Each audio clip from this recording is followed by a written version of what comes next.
Assalamualaikum warahmatullahi wabarakatuh. Perkenalkan, nama saya Egi Bintang Negara dengan NPM 1817051013. Pada kesempatan kali ini saya akan menjawab pertanyaan-pertanyaan untuk UTS ya, ujian tengah semester dari mata kuliah pemrosesan data terdistribusi. Baiklah, langsung saja kita mulai ya. Yang pertama untuk nomor 1, opsi bagian A, yaitu sebutkan dan jelaskan minimal masing-masing 3 kelebihan dan kekurangan centralized data center dan distributed data center. Nah, kita mulai di centralized data center ya. Untuk kelebihannya yaitu tidak membutuhkan biaya operasional tinggi untuk membangun sebuah dedicated server tambahan. Lalu yang kedua, maintenance lebih mudah dilakukan karena database hanya berlokasi pada satu tempat saja. Jadi database-nya itu hanya di satu tempat ya, tidak tersebar kemana-mana. Lalu proses update data dan juga informasi di dalam database lebih cepat dan mencegah terjadinya miskomunikasi. Untuk kekurangan dari centralized data center ada 3 juga ya, karena diminta 3. Yang pertama adalah apabila server mengalami gangguan, maka seluruh aktivitas akan mengalami gangguan. Karena jadi ini kekurangan ini disebabkan oleh kelebihan tadi ya. Karena database-nya hanya berlokasi pada satu tempat. Makanya jadi kalau gangguan satu, maka aktivitas yang lainnya juga terganggu. Lalu yang kedua, membutuhkan komputer server yang berspesifikasi tinggi atau canggih, terutama bagi perusahaan atau instansi yang memiliki lalu lintas data yang padat. Jadi dibutuhkan tuh spesifikasi komputer yang mumpuni, yang canggih gitu kan. Lalu yang ketiga adalah kapasitas hard disk yang besar, bukan besar ya, yang besar. Lalu kita masuk ke distributed data center. Untuk kelebihannya, jika suatu server rusak, maka lokasi-lokasi lainnya bisa menggantikan fungsi dari server sampai kerusakan dapat diatasi. Jadi ini karena server itu disebar di mana-mana. Jadi walaupun satu rusak, bisa digantikan oleh server yang lain yang di lokasi lain. Lalu yang kedua, jika database suatu server rusak, kita masih mungkin mendapatkan data atau informasi yang diperlukan dari lokasi lain. Jadi ya seperti yang kelebihan yang pertama tadi ya. Jadi kalau database suatu server itu rusak itu kan, tapi ternyata masih ada database yang disimpan di server lain gitu. Jadi server lain itu masih menyimpan database dan kita bisa mengambil informasi di sana. Lalu yang ketiga, performa yang lebih baik karena data ditempatkan di tempat yang sesuai dan pembebanan pada komputer server menjadi seimbang. Jadi ini performa menjadi lebih baik ya karena data ditempatkan di tempat yang sesuai kebutuhannya, dan pembebanan pada komputer server menjadi seimbang karena di banyak gitu loh. Jadi nggak kebeban di satu tempat gitu. Untuk kekurangannya itu yang pertama, biaya implementasi sistem terdistribusi mahal. Lalu yang kedua, diperlukan hardware pada setiap lokasi ya karena server tadi banyak ya. Jadi butuh hardware di setiap lokasi. Dan itu tentunya menguras banyak biaya ya. Lalu biaya pengembangan software mahal. Tentu saja pengembangan software mahal karena hardware ada di mana-mana, dan sedangkan software juga perlu ada di di setiap hardware. Kita masuk ke bagian B, 1B. Sebut dan jelaskan jenis-jenis virtualization dalam data center. Nah, saya di sini akan menjelaskan apa itu virtualization data center ya. Virtualization data center adalah hubungan antara layanan yang ditawarkan dan perangkat keras fisik mendasar yang diperlukan untuk membuatnya berjalan. Itu virtualization data center. Nah, jenis-jenisnya itu ada 5. Yang pertama server, desktop, application, storage, dan juga network. Kita bahas satu-satu. Untuk yang pertama, server virtualization. Jadi server virtualization itu adalah penggunaan teknologi virtualisasi dengan tujuan untuk memecah resource fisik server ke dalam beberapa virtual server yang nantinya akan diinstal berbagai macam sistem operasi sesuai kebutuhan. Itu dia untuk server virtualization. Lalu desktop virtualization itu merupakan teknologi software yang memisahkan desktop environment dan aplikasi desktop yang terinstal dengan resource fisik ketika desktop diakses oleh user. Desktop virtualization biasanya digunakan bersamaan dengan virtualisasi aplikasi dan user profile management system. Nah, itu sekarang biasa dikenalnya udah dikenal dengan user virtualization. Nah, itu dimana dalam satu komputer bisa diakses oleh ratusan user dalam satu waktu. Jadi diakses oleh banyak user dalam satu waktu, itu langsung banyak gitu kan, tanpa mengganggu user lainnya. Lalu application virtualization, ini yang ketiga, memungkinkan kita untuk menjalankan sebuah aplikasi tanpa harus menginstal aplikasi tersebut, bahkan bisa menjalankan secara remote dengan menggunakan web interface atau cloud interface. Kalau tadi desktop virtualization itu contohnya seperti remote desktop gitu ya, remote desktop gitu bisa. Lalu ada network virtualization, merupakan proses penggabungan network hardware dan software ke dalam satu virtual unit yang menyediakan kontainer yang berfungsi seperti halnya perangkat network fisik. Itu network virtualization. Lalu storage virtualization menyediakan media penyimpanan yang terisolasi, aman, dan mudah dalam failover dan backup. Ini contohnya yang sering kita gunakan ya, Google Drive, Dropbox, itu contohnya untuk storage virtualization. Kita masuk ke nomor 2A. 2 bagian A ya. Sebutkan dan jelaskan minimal masing-masing 3 perbedaan dan persamaan arsitektur client server dan peer-to-peer. Nah, untuk perbedaannya itu ya, ini sudah saya permudah saja untuk perbedaan client server dan peer-to-peer. Di poin penginstalan dan pemeliharaan, client server tuh lebih rumit dan peer-to-peer tuh lebih mudah dan lebih cepat caranya gitu kan. Untuk poin keamanannya, client server tuh tinggi. Kenapa tinggi? Itu bisa dimaksimumkan ke yang paling tinggi.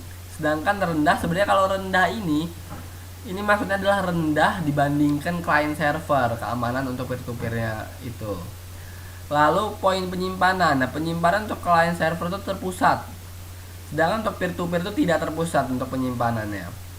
Kalau persamaan dari client server dan peer-to-peer itu sendiri adalah sama-sama sekumpulan komputer yang saling terkoneksi dengan media transisi yang tidak terlalu jauh berbeda dan sama-sama memindahkan file. Itu persamaan dari client server dan peer-to-peer ya.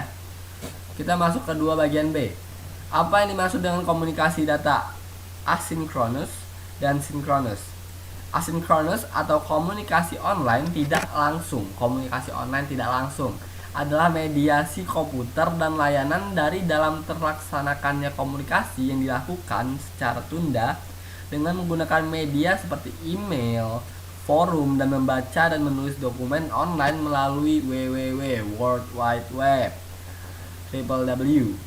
Lalu sinkronus. Sinkronus itu apa? Sinkronus atau komunikasi online secara langsung adalah media komputer dan layanan daring dalam terlaksanakannya komunikasi yang dilakukan secara langsung dengan menggunakan media seperti video call dan chat.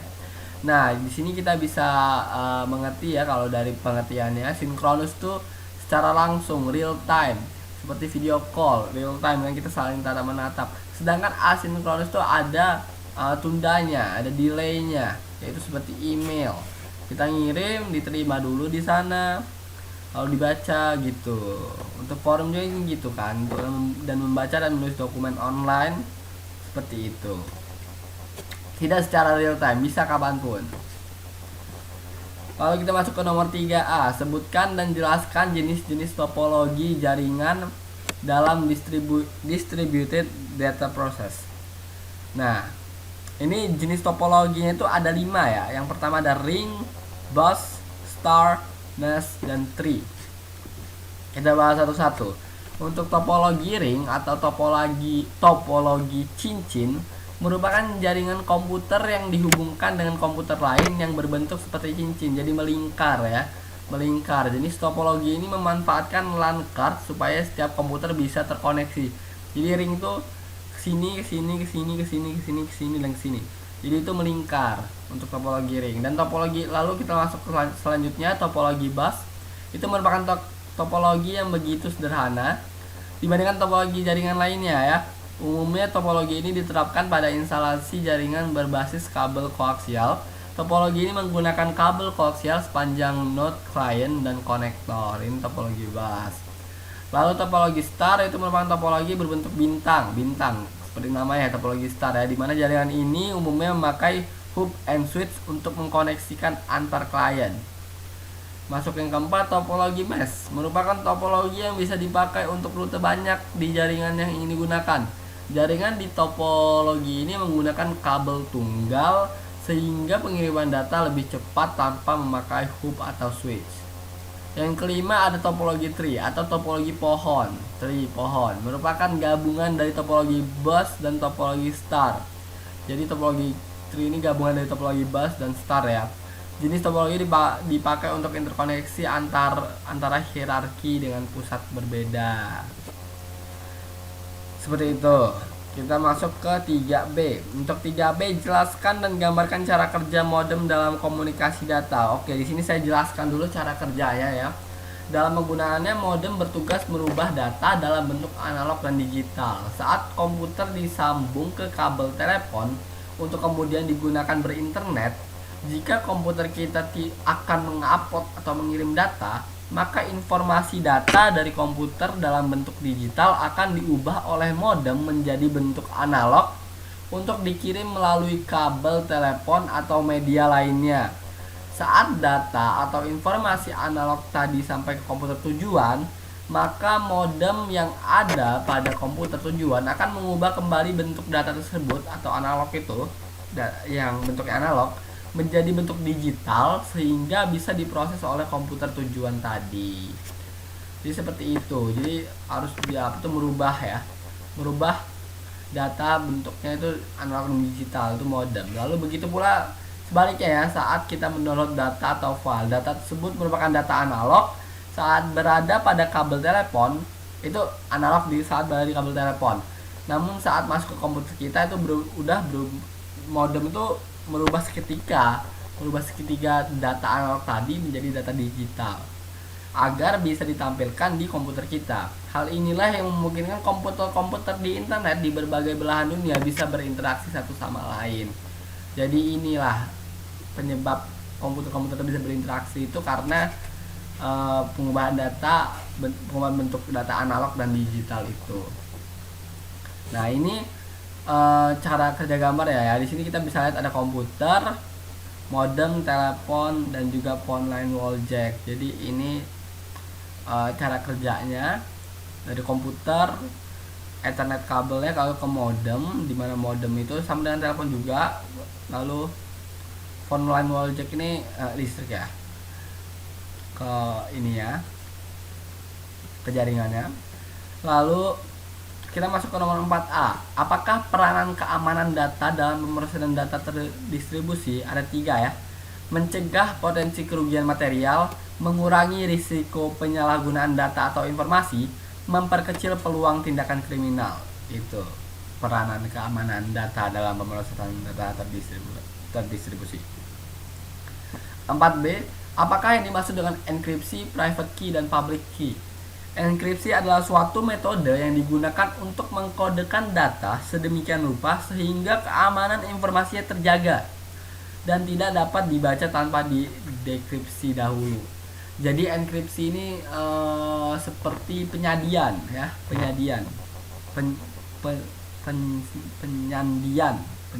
persandian apa sih? Itulah.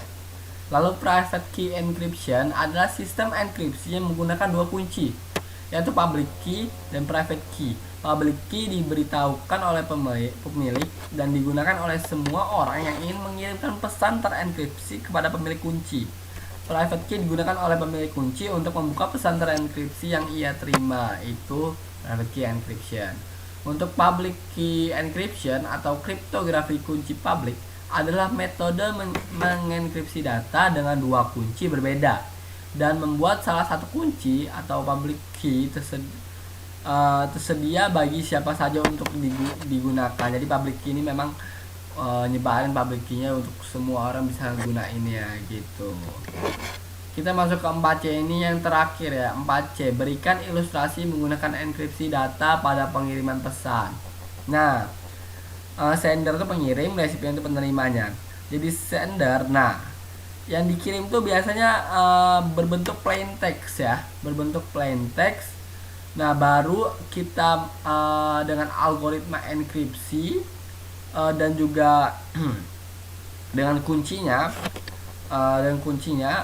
dengan key-nya kita enkripsi ke dalam bentuk ciphertext.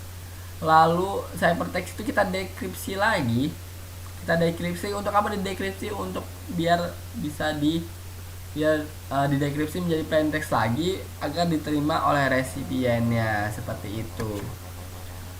Itu adalah ilustrasinya. Baiklah, terima kasih. Jika ada kesalahan saya minta maaf, dan sepertinya di video-video saya dan video-video saya sebelumnya juga ada gangguan suara ya, ada seperti suara gitu, dan itu sepertinya itu ada di permasalahan di mic-nya. Saya sudah cek dan itu seperti permasalahan di mic laptop saya, memang pemrosesannya seperti itu, jadi tidak bisa dibenarkan. Baiklah, saya tutup. Wassalamualaikum warahmatullahi wabarakatuh.